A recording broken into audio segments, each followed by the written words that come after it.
Okay. Chapter... Have you finished yet? I only just hit record. Am I in it yet? The recorded No, of course not. You're not till later. Ukoo, what are you doing in here? I am just making sure. Of what?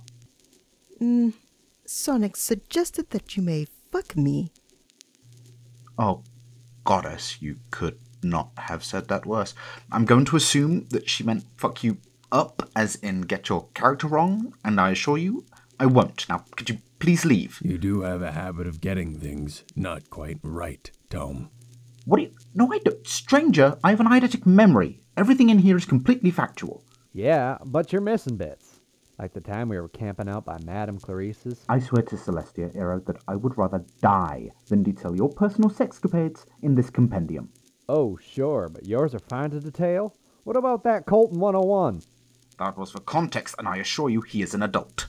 You do seem to have a perspective bias. Stranger! Mr. Master Tome, I was reading this part in the last chapter, and I noticed a spelling mistake. My spelling is fine. I checked it, and stop teaching Ukoo to swear.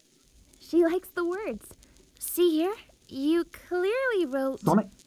Okay, no, all of you. Out. I have a chapter to record. Out right now. Are you gonna keep messing up my accent? And my voice. You can't do my voice. And the spelling? Out!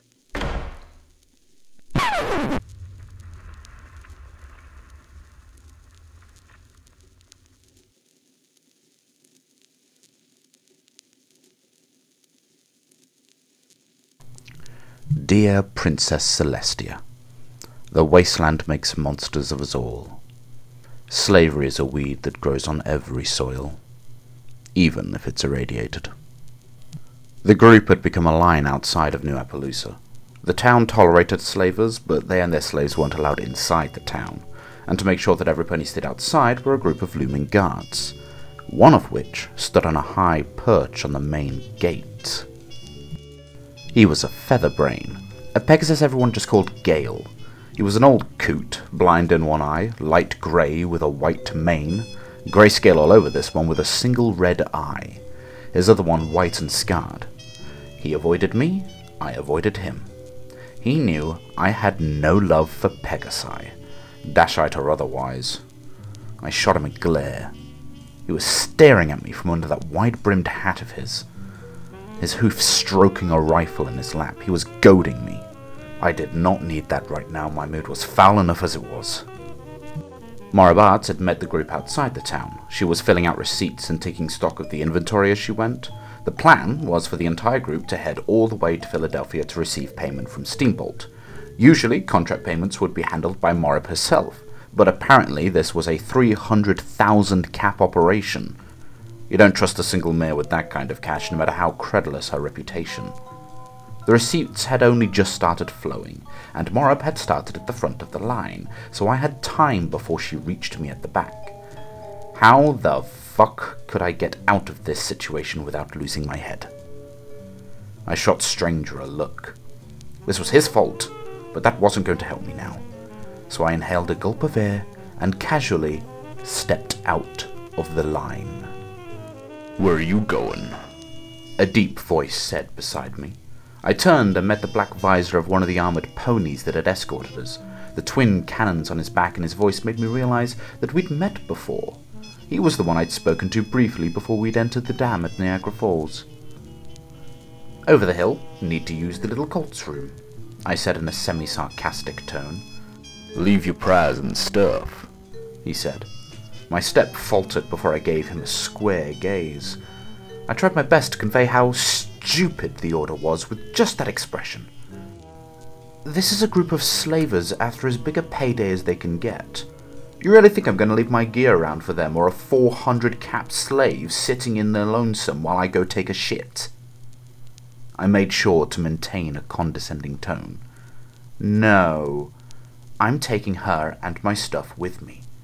I'll be back in about 10 minutes.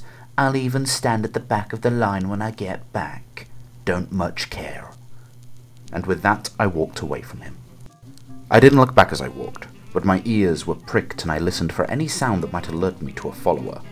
I stepped over the hill and down towards the ditches that ponies often used to relieve themselves. The stench was rife. I walked around it and headed down the side of the hill, trying to keep myself low when it leveled out. Soon I had the town between the group and me. I said I'd take 10 minutes, but I'd bet he'd get suspicious after only 5 or 6, so I didn't have long. I started trotting. I knew that the armor-clad stallion would come looking for me, and I knew I was leaving Stranger behind, but that was fine. If I was lucky, Stranger would follow him, then I'd have backup. I followed the wall of New Appaloosa before heading down into the nearby dunes, putting some distance between me and the town. The direction didn't matter, so long as there was something between me and the group. They would kill me if they knew I was trying to get away. My 5 minutes passed, faster than I would have liked, so I ran. Then I fell to shuffling on my back. Nope, this was not the best time for her to wake up. What's going on? Curious sentence structure for a child. Maybe she was older than I thought. Mother? Damn it. Your mother isn't here, I grumbled to her as I ran. Settle down. She was wriggling around and it was messing with my pace. Let me down! She screamed. Whack. My head exploded in pain and I stumbled to the ground. Ah! I groaned as I rubbed my temple. She took the opportunity to slip off my back. That had bloody hurt. She trotted in front of me and I saw why my ears were ringing. On her forearm was a bloody pit buck. Stable ponies. You can cape 'em. Was that really called for? Where's my mother? She growled at me. She was small, about half my height and around 10 years of age if I had to guess. But her eyes spoke of a maturity of some pony much older. Anger burned in those eyes too. A real anger that ponies don't typically learn when they were that young. Well, aren't you the little spitfire? I said as I finished rubbing my temple. I checked my hoof. I wasn't bleeding, but I bet it would bruise. We don't have time to talk. We have to go. Where is she? She screamed. I shoved my hoof into her mouth. Shut the buck up, I growled at her, forcing her face to look me in the eyes as I held her. She looked scared, but I saw something else flash in those green eyes. Defiance. Fine, I conceded as I dropped my hoof, adopting a malicious grin as I leaned in to touch noses. Your mother is dead. Her pupils narrowed as that news sunk in. Grief, fright, terror, and anger rolled over her face. Or she might not be, I said with a casual shrug. She looked ready to cry. Or hit me. Probably both. Hell, she might just be behind us in the crowd behind these city walls. There's a lot of them from the stable there. She might have just gone and captured. Mother! She yelled as she ran past me. I grabbed her collar in my teeth and yanked hard, pulling her backwards into the air. I then slammed her down with my hoof, pinning her to the ground with it. Do you see this? I hissed at her, shaking the collar as she stared at me. This is a slave collar. It's wired with a bomb that can be set off remotely. It goes off, your head goes off. And your mother, if alive, has one just like it. She might be alive. It's unlikely, but it's possible, I suppose. But if she is, she's got one of those on her neck, and that makes her a slave. And she'll be surrounded by those that consider her property. There are over 20 ponies over that hill. All of them either consider you or your mother or any pony else you cared about in that stable as nothing more than a pile of caps or a piece of meat. She was listening now. Good. Maybe we might get out of this alive. She just needed to listen and obey. If you go back there, at best, you'll be captured by them, taken by them, raped by them, and then traded for a bunch of caps to a master that might do all of that every day for the rest of your life. Or maybe they just put you to work until you die of exhaustion. I let that sink in a moment. You can't help her if you go back there. But if you shut up and come with me, maybe one day we could save her. I saw a little hope in her eyes. Bear in mind, there are around 60 of your stable friends back there as slaves, and the rest of your stable was killed. So the chances of one of them being your mother is very slim. My mother's alive. The certainty in her voice was admirable. It was also extremely naive. "Who are you?" "I'm the guy trying to save your life," I said as I removed my hoof from her chest. We needed to get going. I trotted past her. "Come on." She was staring back at the dune over which the tops of the New Appaloosa walls loomed. "Can't we save her now? Please?" The filly's voice cracked. Just what I needed. I wasn't looking at her, but there were probably tears. "No, we can't. We have to go now. They're gonna come looking for us, and we've barely put any distance between us and them. If they catch us, they'll take you and probably kill me. So come on." "If I'm such a danger to you, then why save me?" she yelled. That stopped me. I hadn't expected that question. I turned back to look her in the eye. Because I have a judgmental bastard of a friend that made me. It probably wasn't the answer she'd expected, but hey, I was an honest guy. Well, most of the time I was. And why the look of fear? She wasn't even looking at me anymore. What was she? "I'd say that was some bad advice." Fuck. I turned around and faced the sights of a double cannon battle saddle. I'd say he wasn't happy, not that I could really tell. His face was covered by his helmet, but I assumed he wasn't happy. Happy people didn't often point guns at each other. Gun pointing in the wasteland was a common occurrence. Hoof over the filly. Oh, right, cannon's filly, bad guy. Or do you want this to get ugly? This to get ugly, I parroted back. Where are you from? That doesn't matter. Hoof her over. Those cannons definitely didn't look friendly. Maybe this would get me killed, but it was worth a shot. The way you speak is scripted. I made sure to adopt a cocky tone. What? You sound scripted. Like this little bit has been practiced.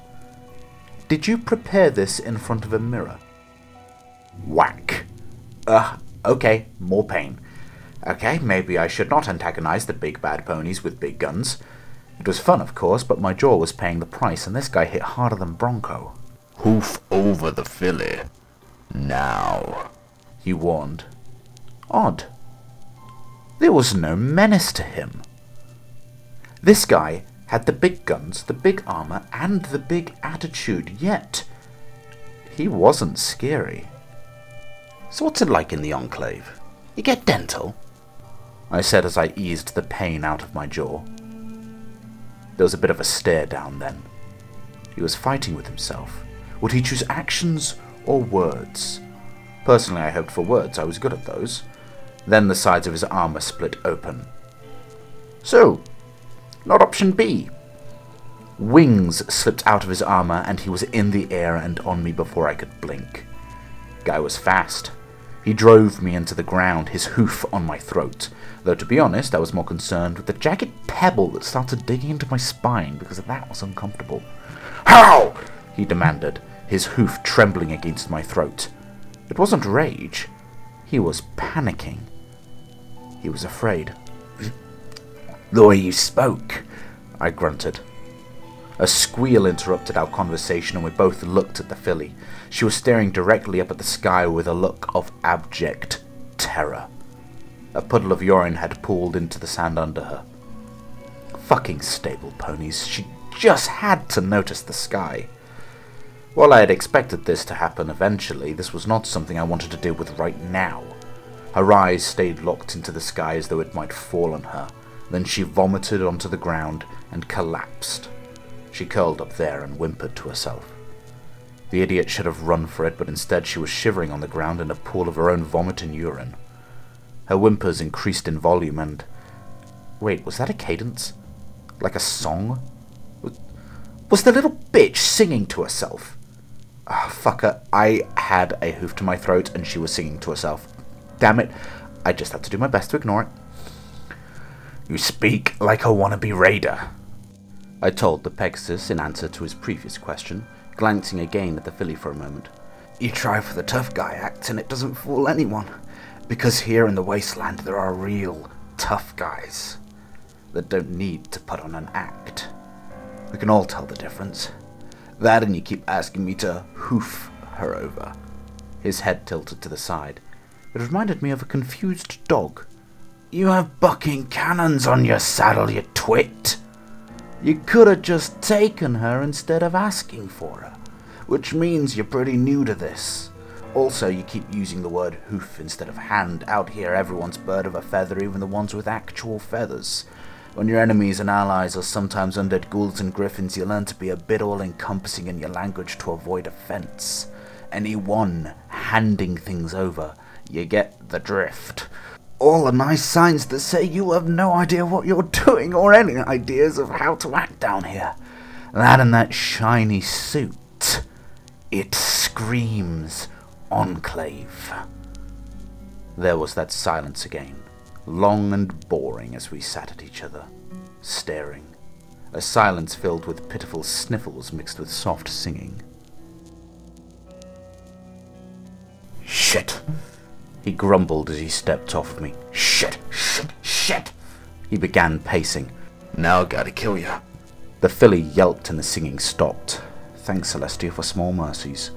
Well, you don't have to, I said leisurely as I pulled myself to my hooves. Why'd you take the filly? Okay, more questions. I was giving the bird brain a right dose of exposition, it seemed. Still better than getting shot. He was doing the dog impression of his again, too. You know the price payout is set, right? You get the share of any of the slaver that you bring down while they were trying to defect. You took down 3. You're looking at a 40,400 cap payday. I whistled. That's a lot of caps, I admitted as my hooves stroked my neck. But caps aren't a big thing for me. But caps are survival.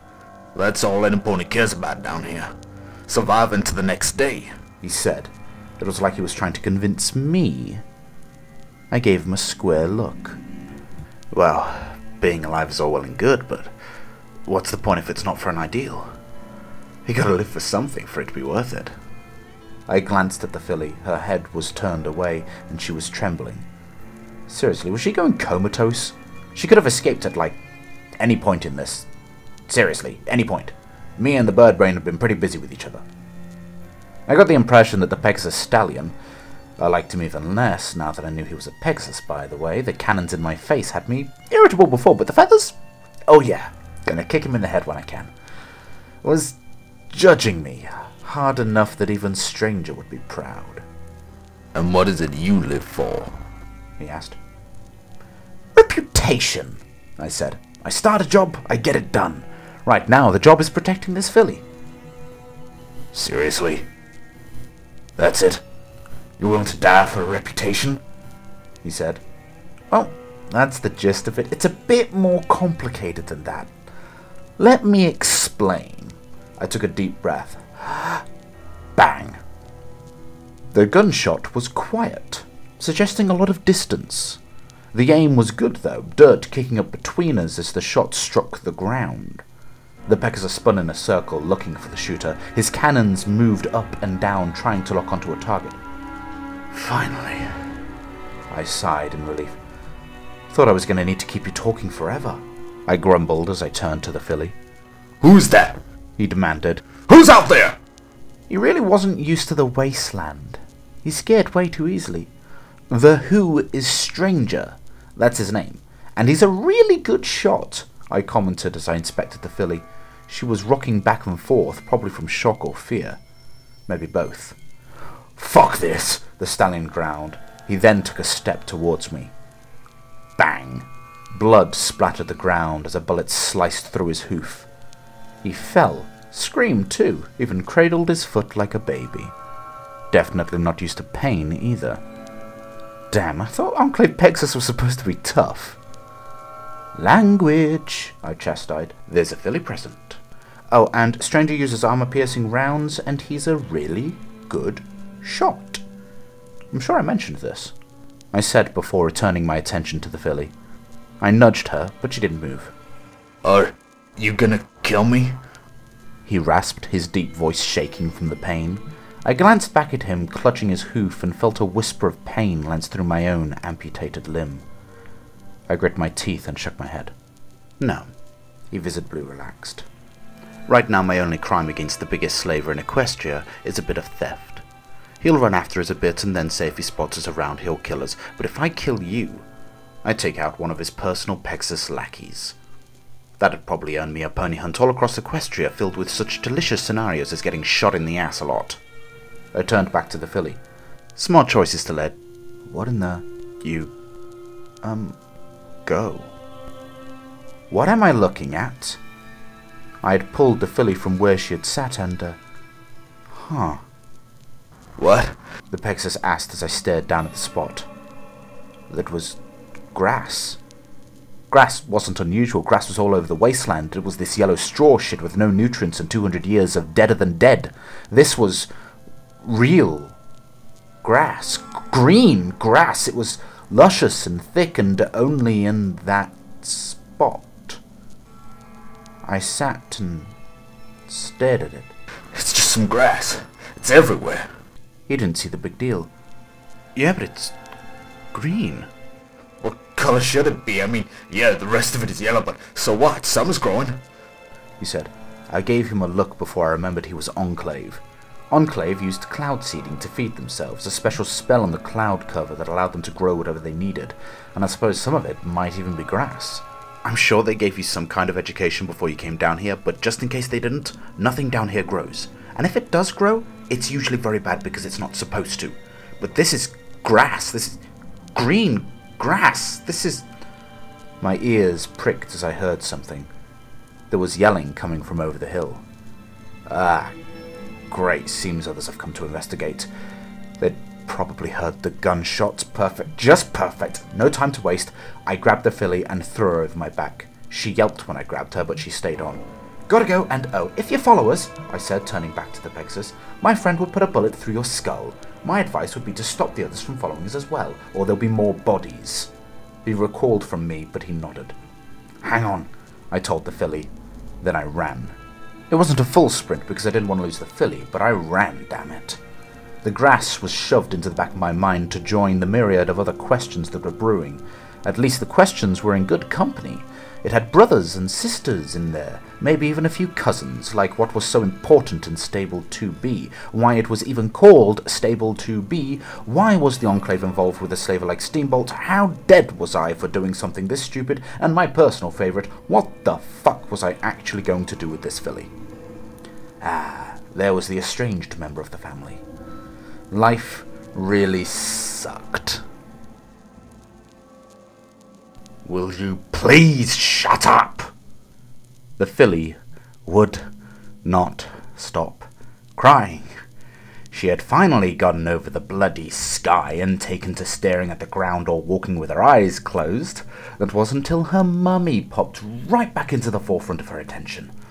I massaged my temples as I began to get a headache and groaned a silent wish to Celestia to deliver me from this whining filly of all things. But my mum... Mother! She screamed again as she pulled against the rope. Okay, so maybe tying a rope to her wasn't the best idea, but she wouldn't stop struggling. Were all fillies this insane? Will you please help me? I snapped at Stranger. He still carried the unconscious Lucky on his back. He paused and gave me a cryptic look. Well, he wasn't going to do shit. Great, I grumbled. I'm not cut out to be a father, you know. You're not my father! The filly cried, hitting my flank with her pip-book again. Ouch, will you bloody stop that, and I'm glad I'm not your father or you'd get a bloody spanking. I snapped. She'd figured out that her pip-book was heavy, thick, and not easily broken, so she'd taken to use it to club me whenever she could. After I'd gained a few bruises over my cheeks, I wrapped a rope around her collar and tied it to my waist so I could just drag her along. Now my flank was taking the damage, though. Thankfully, though, it seemed that my outburst had settled her down. I turned back to see if she had really shut up, only for pain to lash through a particularly sensitive area so violently that I almost threw up. I met the ground with a soft and sweet embrace and curled up into the fetal position as my guts tried their best to crawl out of my throat. A yellow and brown blur dashed over me, a chewed-through rope trailing behind her as she scampered down the dune. She didn't get very far. My soft tingle was followed by a pleasing yelp, told me that she'd been caught. Let me down! She screamed, her legs kicking in the air as she floated in Stranger's magic. I fought with my stomach for a while, trying to keep my breakfast down. When I was sure I wasn't going to hurl, I stood up. Then I reached into my saddlebag and pulled out a black box. I flipped the switch on its side. A beeping filled the air, and the filly's collar flashed red. She shut up. Finally. Let her go, I said to Stranger. He did. The filly thudded to the ground. Your collar is armed, I said to her. I've explained this before. What does the collar symbolize? She was shaking. Slavery? Very good. And you are wearing one, which makes you my slave. You obey, you live nice and comfortably. You disobey or pull that kind of stunt again. I flipped another switch and the beeps sped up to a rapid chirp. No, I'll be good, I promise, she squealed, tears streaming down her face before dripping to the ground, and if she had anything left in her bladder after the last time, I was sure she'd have expelled it. I flipped the switch again, and the beeping slowed, before turning the device off. The beeping stopped. I am not a slaver, I said while glaring into her eyes. I don't like the idea, but this is part of the wasteland. And despite how you feel, I actually am trying to save your life. And if that means I have to make you my slave to do it, then I will. So from here on out, I'm your owner. You'll call me sir or master, and you'll do whatever I say when I say it. Is that understood? Philly glared at me. Angry fire and icy terror shimmered in her eyes. I didn't like that look. But what could I do? She wasn't cooperating, so I had to make her. We stayed like that for a while, staring at each other. Then finally, she nodded. That'd have to do. I stepped over and gently untied her, garnering a quizzical look. I don't want to have to drag you around is all, but don't try to run. You won't get far. And there are worse people out there than me, of that I can promise you. I doubt that, she mumbled. I was about to remind her that we had just saved her life, but I figured at this point it was probably a pointless discussion. She'd watched me kill other ponies in front of her, knock out the one pony that had been trying to protect her. I'd snapped a slave collar on her, dragged her away from her mother, if her mother was even still alive, and now threatened to kill her. I'd hate me too if I was her. I looked at Stranger, and made my eyes express all of my defiance. Was this what he wanted? Was this what he had imagined when he'd made me save this filly? That I would take her for my own slave? No, he hadn't wanted that. His single blue eye drilled into me with a notion of judgment heavier than I'd seen in a long time. I wasn't deterred. What did he expect of me? We were on the run. Better I own her than some pony else. At least I could try to keep her safe.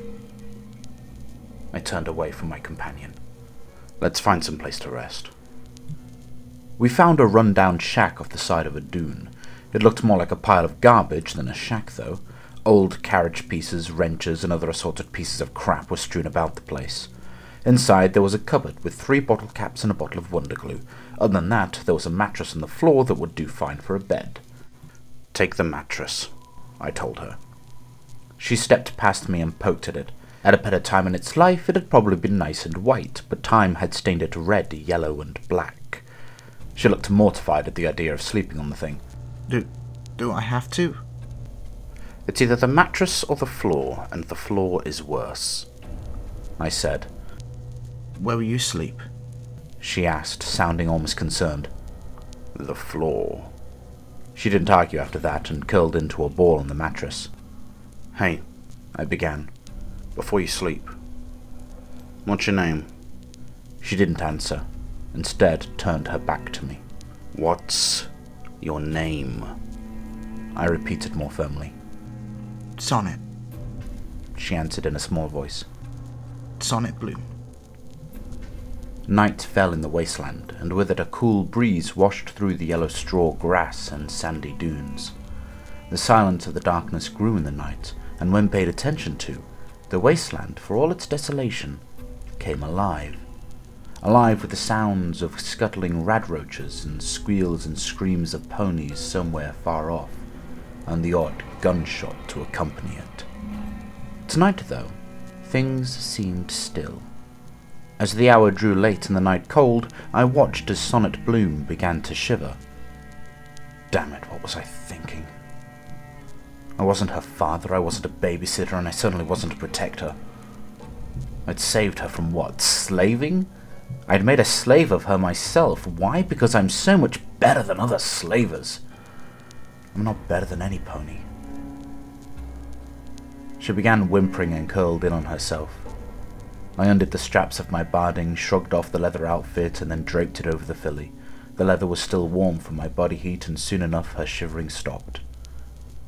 I stared at her for a moment, then looked at Stranger. He was watching me again, with that look of his.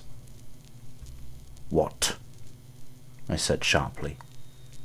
He continued his look for a moment more and then turned his head away. At the rate he was going, that was a good thing. He and his looks were wearing out their welcome. If this continued, he could fuck off to find someone else to partner up with. Within an hour or two, the night had grown chill enough to warrant some warmth. Stranger and I decided, or at least I had, to get a fire started. I bunched up some of the dry, burnable crap from the small shack together and started up a small fire. The light caused the final member of our company to stir. Lucky Horseshoe's blue eyes squinted against the light of the fire. He was understandably groggy. Heck, I'd be groggy too if someone knocked me out with a blow to the head. He had changed somewhat since I'd known him. He looked older, of course, but more so than I'd have expected. His face had deep lines, his brown mane was fraying at the tips, and there was a dullness that teased at grey hair to come. He looked haggard. Otherwise his lime green coat was pristine. Most ponies sported scars of some sort, but Lucky's hide was flawless, though I hadn't expected any different. Lucky picked himself up and began massaging his jaw, where a bruise had swollen up. "You hit me?" He asked himself more than me. "Is that because you doing so somehow saved me?" He continued, this time directing the question at me. His voice was a monotone sourness that made me grit my teeth. I think in this case, it was less about the benefits of getting hit and more likely because I was tempted to do much worse. I was practically growling. He contemplated my answer for a moment before shrugging it off. "You're probably right." He stepped towards the door as if to leave, but stopped mid-step when he noticed the filly. You saved her?" He stepped over to her and pulled back the leather barding gently so as not to wake her. "They collared her?" he asked before looking back at me. I gave him my best glare in response. He looked back at the filly in response. "I see. You collared her." "I'm sorry, is that disapproval?" I asked, cocking my head in the doggy way the Pegasus had, keeping my tone light and casual. "You think you have the right to judge?" "Slavery isn't right. I'm keeping her safe," I countered, "by strapping a bomb to her neck." More judgmental looks. "You're right. I can see how that's perfectly safe." I was on my hooves before I'd realized it. The ones that wanted her are slavers. As long as she's free, she's not safe from them. That collar keeps her in line and will make her listen to me, which means I can keep her safe. "You always were the one reaching for logic," Lucky said gently. His eyes lost their judgment. Instead, they were worse. They were full of pity. "The ends justify the means for you. I never taught you that. You weren't there to teach me it." He flinched at that. "I'll stick around," he said, "to make sure you don't fuck her head up." I scoffed, then curled up by the fire. "Yeah," I said while staring into the embers. "And how long before you abandon her too?" He didn't answer. I dug into my saddlebag and pulled out a black box. It had a bunch of wires and microchips inside and a port in one end. The wires and chips seemed to be connected to a data cassette. I opened the box up and flipped a small switch, lighting a small green LED light. I lifted out a single black ear bloom and closed the box, slipping the bloom into my left ear before curling up. Words filtered through to my ear in low quality. classified into different categories based on structural design. These classifications are based on proportional weight, moving parts, or the materials used. Most advanced categories for bridges are based on the forces of tension, compression, shear, bending, and torsion that are distributed throughout this. A poke in my side roused me from a deep sleep. I grumbled as light filtered through my eyelids, then I stretched as a long, drawn-out yawn escaped me. "What is it?" I said as I opened my eyes. A gun barrel greeted me. Definitely an interesting wake-up. I looked past the 9mm pistol that was usually stashed in my leather coat, past the gripped bit on the wielder's jaw, and into the eyes of the filly. The weapon was shaking as much as she was. I glanced at Stranger, who sat content to watch the show. Though with how close he was at gunpoint as much as I was. Lucky was nowhere in sight from what I could see. Betty had decided to leave us already, a record time even for him. Not unexpected, though. I fixed the filly with a cool gaze and waited, wondering if she had the guts. "You didn't shoot my Bang! I'll admit it. I started yelling a little. Okay, maybe I started yelling a lot, but you'd be too if a bullet had just punched into your leg. I gripped my teeth to shut myself up, but damn that hurt. The filly jumped and yelped. The gun clattered to the floor between us, drawing both of our eyes to the weapon. We sat there in silence, she hyperventilating while I mostly bled onto the floor. "Pick it up," I commanded, eliciting a meep from her. Her eyes locked with mine, her pupils shrunk to pinpoints. Then she lowered her head hesitantly to grab the weapon. "With your magic, you're a unicorn for buck's sake," I snapped. She yelped, but the gun was wrapped in a gentle yellow glow. The weapon drifted up into the air. "Now," I continued, "feel around the gun with your magic, carefully. Get ready to put pressure on the trigger, and aim it here." I pointed to the center of my head. Damn thing still shook in her grasp even when held by magic. "Aim for the head when you can. Takes ponies down easier. And if you have to use your mouth, don't talk. It is possible to speak around the trigger without shooting someone in the leg." I paused at that statement to punctuate the point. "But for a newbie like you, you need to be as careful as possible." This needed to hurry up. My leg was starting to get cold from the blood loss. I needed a bandage. It took her a moment, but the gun eventually rested on my forehead. "Good. Now, pull the trigger." She didn't. Instead, she asked, "What? Why?" "I own you," I said. "You kill me, grab the control from my bag, unlock your collar, you run away safely, go back to New Appaloosa. Then you can track the ponies that have your stable friends, you find if your mother's still alive, and then you and her can go galloping off into the sunset where she can take care of you. Isn't that what you want? Then pull the trigger." She still shook, but I almost smiled when her gaze steadied. She was actually going to do it. Maybe she'd survive after all. Smash, clang, clang, clatter. All three of us turned our eyes to the small, round, apple-shaped object that had burst through the window and settled on the floor a few feet away. Ah, fuck me. I turned and bucked Sonnet as hard as I could. I felt a crack under my hooves as a rib collapsed under my blow. The filly flew out a window just as the grenade went off. Everything went white. Next I remember I was on the floor next to the wall. A magic shield the colour of Stranger's magic stood where I had been. I guess he had thrown up a hasty shield. Not quick enough, though. Ow, by the way. But it had probably saved my life.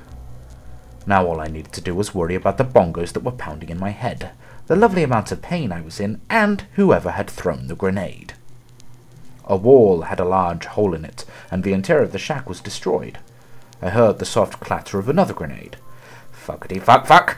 I drove through the hole in the wall while ignoring the copious bodily alerts that told me I was in no condition to jump. Stranger and I landed both outside into the overcast light of the morning, striking dirt and sand just as the shack shook from the another internal explosion. "Well, looky here." I coughed on the ground before looking up to the group of 3 ponies wearing raider armor.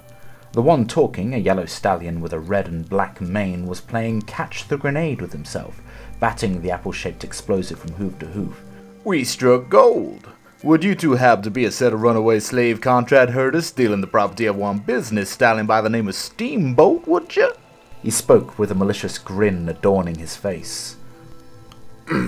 Word travels fast, I grumbled as I got to my hooves. My left leg stung from the gunshot, but it looked like the wound had been cauterized, and hey, the rest of my body was hurting now too, so at least that made the gunshot wound easier to ignore. What's the bounty? Has a price been set? Oh, Morab took care of that real simple. We get your share, 10,000 caps. I almost chuckled. Morab had skimped them. Oh, my share's a bit more than that, I said while stretching a little. I was trying to ease the aches from my damaged body. We were paid the share of any defectors we took out. I took out 3 others.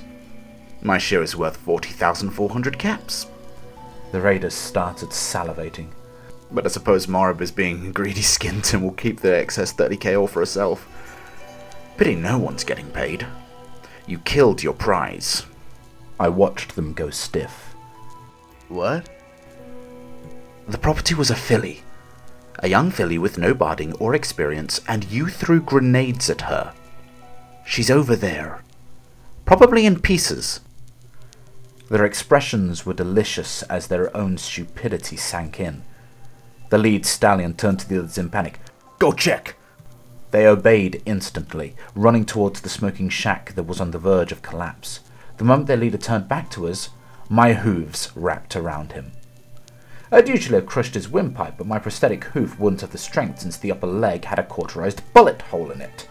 And I couldn't stab the guy because my shiv was in my coat and my coat was in the ruins of the shack. So I settled for choking.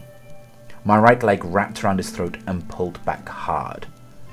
Sadly, choking isn't as silent as some would have you believe. He kicked and gurgled, and his lackeys turned back with raised weapons. I turned his body towards them as they opened fire. I was without barding, and I had already taken 1 bullet and didn't want another. I charged forward with my meat shield.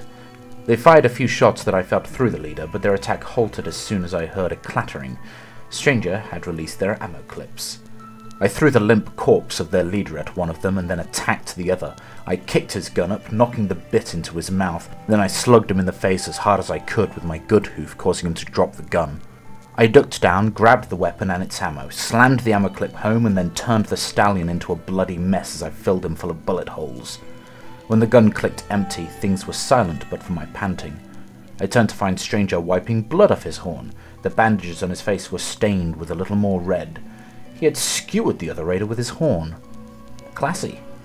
I dug through their pockets. 3 caps were found between the 2 dead hench ponies and only 4 caps on the yellow stallion. They'd been poor. No wonder they had been drooling over the reward. Among the yellow stallion's possessions I also found a note. The stallion known as Tometail is in possession of a slave that is, by rights and property, owned by Steamboat the Slaver. The recapture of the slave and the elimination of Tometail and his partner will grant the bearer of the slave Tometail's previous contract share of 10,000 caps. Please return the slave to Morab Arts, New Appaloosa. Slimy bitch. If she was going to put a bounty on my head, the least she could do is be honest with the reward instead of swindling caps out of ponies. Of course, slaves in general weren't a very good example of morality and fairness, but when it comes to doing a job for caps, honesty was important. Even slavers had families to look after, and swindling them was just as bad as swindling anyone else. At least, it was to me. I pocketed the note and made a mental memo to repay Morab if I ever got the chance. I trotted back to the hole in the shack. It was surprising that the place hadn't come down yet. It was a wreck.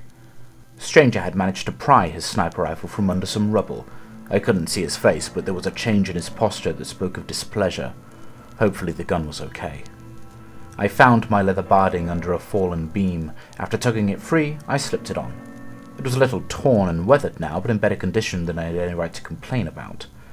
Speaking of complaints, I was hearing singing again. I stepped back out of the shed to find Sonnet Bloom sprawled on the ground with a bruised hide. She had curled in on herself.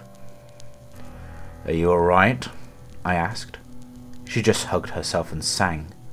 As she sang, her horn began to glow a shimmering yellow. I reached for a healing potion. I was sure I'd broken something with that kick. I didn't complete the motion, though. Grass was growing again. Bathed in her magic light, I watched as the ground around her grew greener and began to sprout new grass. "Oh my Luna," I whispered. "Holy Celestia," said another voice. For a moment I thought it might be Stranger that had spoken, but it hadn't had the depth of his voice. I looked up and my eyes met the red eyes of another raider, this one with a grey hide. Shit, I'd missed one. "Stranger, quick!" I yelled. The pony's eyes widened and he turned to gallop away. Stranger took aim with his rifle scope and pulled the trigger when he had the pony dead to rights. Click. Click. Huh. I turned to Stranger as he lowered the rifle and looked at it with a steely gaze that I didn't ever want aimed at me. The rifle was busted. Fuck. I turned back to the stallion just in time to see his hide disappear over a dune. Double shit, and we weren't in any condition to give chase. I looked down at the filly who kept singing. I like to think of myself as a curious fellow, the kind of guy that enjoyed solving mysteries and learning lots about lots of things. I could disassemble and reassemble most guns. I was a bit of a whiz around computer systems most of the time. Hate that time back at the dam was not my fault. I could pick locks, shoot a pistol and some rifles, though don't hand me anything that rapid fires. I'd probably shoot myself if I'm not point blank to who I'm killing. And despite being an earth pony, I could probably give a unicorn some basic lessons on magic. I'd read the books, I knew the theory, I'd learned that shit. But this shit... I heard a sound behind me and whirled around with the shiver of my coat in my mouth. The guy was lucky. Lucky by name and lucky I didn't kill him. The green stallion looked from us to the corpses to the destroyed shack, then back to the filly laying in a patch of miraculous green grass. I went for a shit. Did I miss something? He looked confused. I looked away from him and back down to the whimpering filly, whose song had turned into an incomprehensible hum. Lush grass that the wasteland hadn't seen in 200 years grew around her. What book should I have read for this?